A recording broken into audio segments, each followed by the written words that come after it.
বিশ্বনবীর জন্মদিন পালন করে একটা দল বিরিয়ানি খাওয়ার মাধ্যমে আছে না নাই? বিশ্বনবীর জন্মদিন সাহাবারা পালন করতেন না, বিশ্বনবী নিজেও পালন করতেন না। শুধু যখন জিজ্ঞেস করা হলো কেন রোজা রাখেন, বিশ্বনবী বলেন যেহেতু জন্মেছি, এই জন্মটা আল্লাহ আমার না দিলেও পারতেন, জন্মের শুকরিয়া স্বরূপ আমি রোজা রাখি। সুবহানাল্লাহ।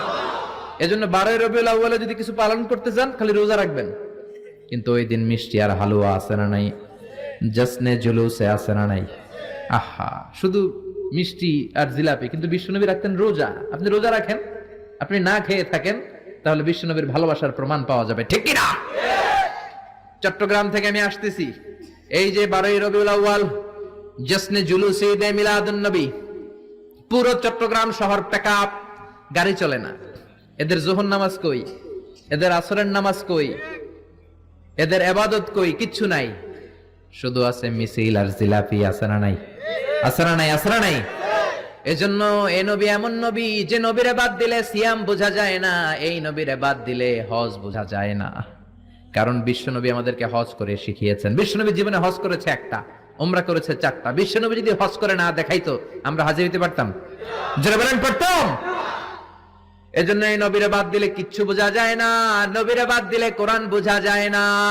এই জন্য এই নবীর ভালোবাসা আমাদের অন্তরে আছে না নাই?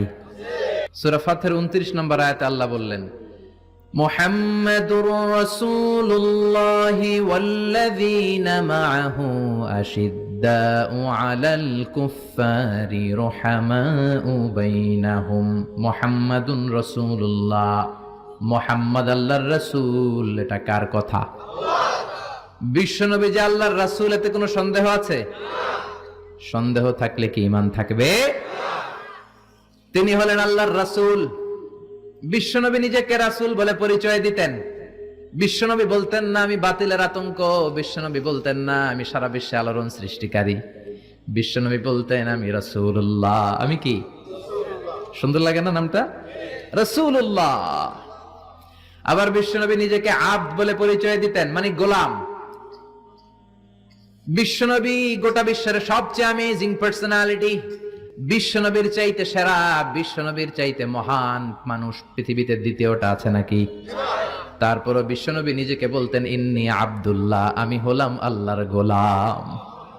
গোলাম বলতে পছন্দ করতেন, নিজেকে ছোট করতে পছন্দ করতেন। এজন্য আমরা নামাজে বলি আশহাদু আল্লা ইলাহা ইল্লাল্লাহ ওয়া আশহাদু আন্না মুহাম্মাদান আবদুহু। তিনি আল্লাহর রাসূল, তিনি আল্লাহর গোলাম। বিশ্বনবী দোয়াতে বলতেন আল্লাহুম্মা ইন্নী আবদুক, ও আল্লাহ আমি আপনার গোলাম। নিজের বাতিলের আতঙ্ক বলতেন না, বলতেন গোলাম, আমি গোলাম। আল্লাহুম্মা ইন্নী আবদুক, ও আল্লাহ আমি আপনার গোলাম। ওয়াবনু আবদিক, গোলামের ঘরের গোলাম, মানে আমার বাবা আব্দুল্লাহ আপনার গোলাম। ওয়াবনু আমাতিক, বান্দির ঘরের গোলাম, মানে আমার মা আমেনাও আপনার বান্দি। আমি গোলাম, গোলামের ঘরের গোলাম, আমার 14 গোষ্ঠী আপনার গোলাম। আল্লাহু আকবার।